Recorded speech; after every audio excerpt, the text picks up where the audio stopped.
ദൈവത്തിൻ്റെ അതിപരിശുദ്ധ നാമം വാഴ്ത്തപ്പെടുമാറാകട്ടെ.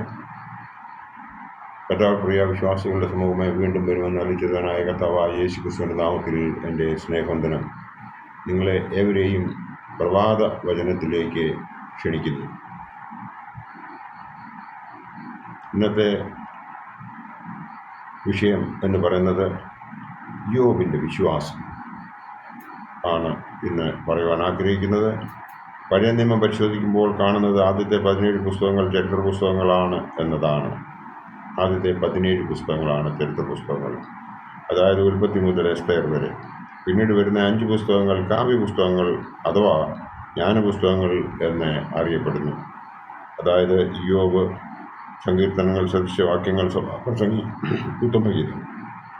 ഇതിൽ അവസാനത്തെ 3 എഴുതിയത് ശലോമോനാണ് എന്ന് ചരിത്രകാരന്മാർ വിശ്വസിക്കുന്നു. പ്രാർത്ഥിക്കാൻ, സദൃശവാക്യങ്ങൾ, സഭാപ്രസംഗി, ഉത്തമഗീതം. നമ്മളിന്ന് നോക്കുന്നത് യോബിൻ്റെ പുസ്തകമാണ്. ഇതിൽ 42 അധ്യായങ്ങളും 1070 വാക്യങ്ങളും ആണ് ഉള്ളത്. ഇത് എഴുതിയത് ആരാണ് എന്നതിന് ചരിത്രകാരന്മാർക്ക് ഒരു അറിവും കിട്ടിയിട്ടില്ല എന്ന് പറയുന്നു. ഈ ബുക്ക് ന്യായപ്രമാണത്തിന് മുമ്പ് ഉള്ളതാകാനാണ് സാധ്യത. കാരണം ന്യായപ്രമാണത്തെക്കുറിച്ച് ഈ ബുക്കിൽ ഒന്നും പറയുന്നതായി കാണുന്നില്ല.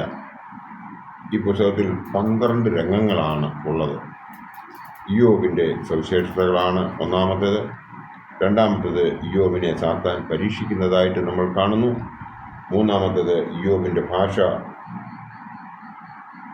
ആ തന്മയത്തമായ ആ സംസാരം കേട്ടിട്ട്, ഇത്രയും കഷ്ടപ്പെട്ടിട്ടും തന്മയത്തമായ ഭാഷ കേട്ടിട്ട് അവൻ്റെ ഭാര്യ അവനെ തള്ളിപ്പറയുന്നതായിട്ടാണ് നാം കാണുന്നത്. നാലാമത്തത് അവൻ്റെ സുഹൃത്തുക്കളും ആയുള്ള അവൻ്റെ സംഭാഷണങ്ങൾ കാണുന്നു. അവൻ്റെ അടുക്കൽ ആ സുഹൃത്തുക്കൾ വരുന്നതായി കാണുന്നു. അഞ്ചാമത്തത് യോബിൻ്റെ ധൈര്യം നഷ്ടപ്പെടുന്നതായിട്ട് നമുക്ക് ഇവിടെ കാണുവാൻ സാധിക്കും. ആറാമത്തത് യോബ് തൻ്റെ സുഹൃത്തുക്കളുമായി വാദപ്രതിവാദങ്ങൾ നടത്തുന്നതായി നമുക്ക് ഇവിടെ കാണുവാൻ സാധിക്കും. ഏഴാമത്തത് യോബ് മറുപടി പറയുന്നതായിട്ട് നമ്മൾ കാണുന്നു. എട്ടാമത്തത് യഹോവ യോബിനോട് ചുഴലിക്കാറ്റിൽ നിന്നുകൊണ്ട് ഉത്തരം പറയുന്നതായിട്ട് നമ്മൾ കാണുന്നു. ഒമ്പതാമത്തത് യോബ് അനുദപിക്കുന്നതായിട്ട് നമുക്ക് ഇവിടെ കാണുവാൻ സാധിക്കും. യഹോവ യോബിനോട് മറുപടി പറയുന്നതായിട്ട് 10ാമത്തെ പോയിന്റിൽ നമുക്ക് കാണുവാൻ സാധിക്കും. 11ാമത്തെ പോയിന്റ് യോബ് 2ാം പ്രാവശ്യവും അനുദപിക്കുന്നതായിട്ട് നമുക്ക് കാണുവാൻ സാധിക്കും. 12ാമത്തെ പോയിന്റ് എന്ന് പറയുന്നത് അവൻ തൻ്റെ സ്നേഹിതന്മാർക്ക് വേണ്ടി പ്രാർത്ഥിക്കുന്നതായിട്ട് നമുക്ക് ഇവിടെ കാണുവാൻ സാധിക്കും. ഊസ് ദേശത്ത് യോബ് എന്നു പേരുള്ള പുരുഷനുണ്ടായിരുന്നു എന്ന് തുടങ്ങുന്ന ഈ പുസ്തകം ഒരു നീതിമാനെക്കുറിച്ച് എടുത്തു പറയുന്നതായിട്ട് നമുക്ക് കാണുവാൻ സാധിക്കും. ഊസ് ഇന്നത്തെ ദമാസ്കസ് ആണ് എന്ന് നിങ്ങൾക്ക് എവർക്കും അറിയാമല്ലോ.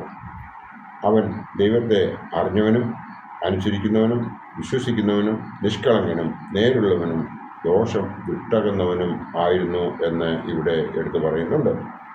ഇങ്ങനെയുള്ള സവിശേഷതകൾ നമുക്കാർക്കെങ്കിലും ഉണ്ടോ എന്ന് ഒന്ന് ചിന്തിക്കേണ്ടതായ അവസരം കൂടിയാണ് നമുക്ക് ഈ അവസരം എന്ന് ചിന്തിക്കുക.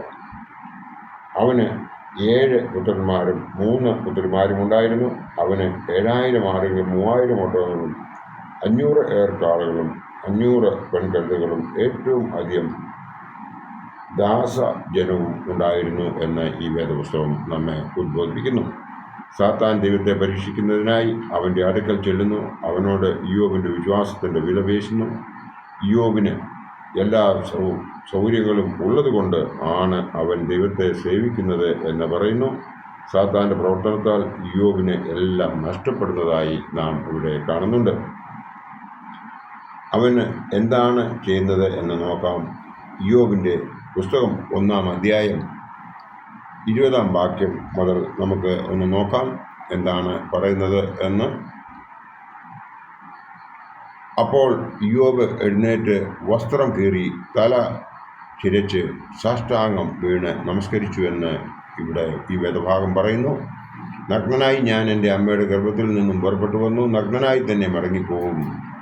യഹോവ തന്നു, യഹോവ എടുത്തു, യഹോവയുടെ നാമം വാഴ്ത്തപ്പെടുമാറാകട്ടെ എന്ന് യോബ് ഇവിടെ പറയുന്നു. ഇതിലൊന്നിലും യോബ് പാപം ചെയ്യുകയോ ദൈവത്തിന് പോഷത്വം ആരോപിക്കുകയോ ചെയ്തില്ല എന്ന് നമുക്ക് ഇവിടെ കാണുവാൻ സാധിക്കും. ഈ സ്ഥാനത്ത് നമ്മളിൽ ആരെങ്കിലും ആയിരുന്നുവെങ്കിൽ നമ്മൾ എന്ത് ചെയ്യുമായിരുന്നുവെന്ന് ഒന്ന് ചിന്തിക്കേണ്ടിയിരിക്കുന്നു. ഇത്രയും കൊണ്ട് സാത്താന് സമാധാനം സന്തുഷ്ടി കിട്ടിയില്ല. അവൻ യഹോവയുടെ അടുക്കൽ പിന്നെയും പോയി നിന്നു.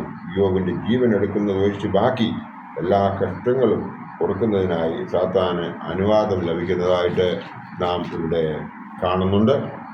യോബിനെ സാത്താൻ കഷ്ടതയിൽ ആഴ്ത്തി അവൻ്റെ ഭാര്യ അവനെ പകയ്ക്കുന്നതായിട്ട് നമുക്ക് ഇവിടെ കാണുവാൻ സാധിക്കും. യോബിൻ്റെ പുസ്തകം 2-ാം അധ്യായം 9-10 ഭാഗങ്ങൾ നമുക്ക് ഒന്ന് നോക്കാം. അതിൽ ഇപ്രകാരം എഴുതിയിരിക്കുന്നു: അവൻ്റെ ഭാര്യ അവനോട്, നീ ഇനിയും നിന്റെ ഭക്തി മുറുകെ പിടിച്ചുകൊണ്ടിരിക്കുന്നുവോ? ദൈവത്തെ ത്യജിച്ചുകൊണ്ട് മരിച്ചു കളക എന്ന് പറയുന്നു. അവൻ അവളോട്, ഒരു പൊട്ടി സംസാരിക്കുന്നത് പോലെ നീ സംസാരിക്കുന്നു. നാം ദൈവത്തിൻ്റെ കയ്യിൽ നിന്നും നന്മ കൈക്കൊള്ളുന്നു, തിന്മയും കൈക്കൊള്ളരുതോ എന്ന് പറഞ്ഞു. ഇതിൽ ഒന്നിലും യോബ് അധരങ്ങളാൽ പാപം ചെയ്തില്ല എന്ന് നമുക്കിവിടെ കാണുവാൻ സാധിക്കും. അവൻ ദൈവത്തെ പഴിച്ച് പറഞ്ഞില്ല. പിന്നെയോ മനുഷ്യൻ്റെ യാഥാർത്ഥ്യം മനസ്സിലാക്കുകയാണ് അവൻ ചെയ്തത്.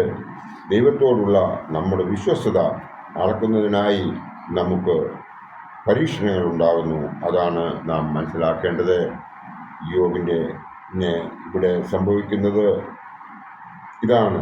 അവൻ പതറാതെ പിടിച്ചു നിന്നതിനാൽ യഹോവ അവനോട് ചുഴലിക്കാറ്റിൽ നിന്നുകൊണ്ട് സംസാരിക്കുന്നതായിട്ട് പിന്നീടുള്ള ഭാഗം വായിക്കുമ്പോൾ നമുക്ക് മനസ്സിലാക്കുവാൻ സാധിക്കും.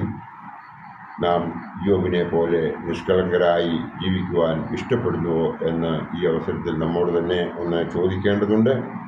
അവനെ പോലെ ദൈവഭക്തനായി ആകാൻ നമുക്ക് സാധിക്കുന്നുവോ എന്ന് ഒന്ന് നമുക്ക് ചിന്തിക്കേണ്ടതുണ്ട്. ദൈവം നമ്മെ പരീക്ഷിക്കുമ്പോൾ അവനിൽ നിന്നും അകന്നു പോകാതിരിക്കാൻ സാധിക്കുന്നുവോ എന്ന് നമ്മൾ ഒന്ന് ചിന്തിക്കേണ്ടതുണ്ട്. സാത്താൻ്റെ ഉപദേശത്തിന് വഴങ്ങാതെ പുറത്തെ വിശ്വാസത്തോടുകൂടി ദൈവത്തിൽ ആശ്രയിക്കുവാൻ നമ്മൾ തയ്യാറാകുന്നുവോ എന്ന് ഇവിടെ ഒന്ന് നമ്മൾ ചിന്തിക്കേണ്ടതുണ്ട്. ഇടപെടാതെ പ്രാർത്ഥിക്കുവാൻ നമുക്ക് സാധിക്കുന്നുവോ എന്ന് നാം ഒന്ന് ചിന്തിക്കേണ്ടതുണ്ട്. സത്പ്രവൃത്തികൾ ചെയ്യുവാൻ നമുക്ക് മനസ്സുണ്ടോ എന്ന് നമുക്ക് ഇവിടെ ചിന്തിക്കേണ്ടതുണ്ട്. യോബിനെ പോലെ മറ്റുള്ളവർക്ക് വേണ്ടി പൂർണ്ണ മനസ്സോടെ പ്രാർത്ഥിക്കുവാൻ നമുക്ക് സാധിക്കുന്നുവോ എന്ന് നാം ഇവിടെ ഒന്ന് ചിന്തിക്കേണ്ടതുണ്ട്. അവൻ പറയുന്നുണ്ട്, സ്ത്രീ പ്രസവിച്ച മനുഷ്യൻ അല്പായുസുള്ളവനും കഷ്ടസമ്പൂർണനുമാകുന്നു. അവൻ പൂ പോലെ വിടർന്നു പൊഴിഞ്ഞു പോകുന്നു, നിലനിൽക്കാതെ നിഴൽ പോലെ ഒഴിഞ്ഞു മാറുന്നു എന്ന് ഇവിടെ പറയുന്നുണ്ട്. നമുക്ക് അവൻ്റെ കൂട്ടുകാർ ആരൊക്കെയാണ് എന്ന് മനസ്സിലാകണമെന്നുണ്ടെങ്കിൽ യോബിൻ്റെ പുസ്തകം 2-ാം അധ്യായം 11-ാം വാക്യത്തിൽ പ്രകാരം പറയുന്നു: തേമാന്യനായ എലിഫസ്, ശൂഖ്യനായ ബിൽദാദ്, നയമാത്യനായ സോഫർ ആണ് എന്ന്. അവരൊക്കെയും ഇവനോട് വാദപ്രതിവാദങ്ങൾ നടത്തുന്നുണ്ട്. അത് കേട്ടുകൊണ്ട് നിന്ന ബൂസ്യനായ ബറേഖേലിൻ്റെ മകൻ എലിഹൂവും ലാസ്റ്റിൽ അവനോട് സംസാരിക്കുന്നതായി 32-ാം അധ്യായം 2-ാം വാക്യം തൊട്ട് നമ്മൾ നോക്കുമ്പോൾ നമുക്ക് കാണുവാൻ സാധിക്കും. അതായത് ആരൊക്കെ എന്തൊക്കെ അവനോട് പറഞ്ഞാലും അവൻ ദൈവത്തിൻ്റെ വിശ്വാസത്തിൽ അടിയുറച്ച് നിന്ന് പതറാതെ നിന്നതിനാൽ ദൈവം അവനെ പിന്നീട് എല്ലാവിധ സൗകര്യങ്ങളും തിരിച്ചു കൊടുത്ത് അതിൻ്റെ ഇരട്ടിയായി കൊടുത്ത് അവൻ്റെ മക്കളെ പോലും കൂടെ അവന് രണ്ടാമത് അതേ എണ്ണത്തിൽ തിരിച്ചു കിട്ടുന്നതായി നമ്മൾ കാണുന്നു. ദൈവത്തിൽ ആശ്രയിച്ച് ദൈവത്തെ മുറുക്കി പിടിച്ച് എത്ര വലിയ പരീക്ഷണങ്ങൾ നമുക്കുണ്ടായാലും ആ പരീക്ഷണങ്ങളൊക്കെയും നമ്മൾ സഹിച്ച് പിടിച്ചു നിൽക്കുന്നുവെങ്കിൽ, വിശ്വാസത്തോടുകൂടി ഉറച്ചു നിൽക്കുന്നുവെങ്കിൽ ആ യോബിനെ പോലെ നമ്മൾ ഓരോരുത്തരും അനുഗ്രഹിക്കപ്പെടും എന്നുള്ളതിന് യാതൊരു സംശയമില്ല. ദൈവം നമ്മളെ എല്ലാവരെയും അനുഗ്രഹിക്കട്ടെ. എൻ്റെ വാക്കുകൾ ഇവിടെ ഉപസംഹരിക്കട്ടെ. നന്ദി, നമസ്കാരം.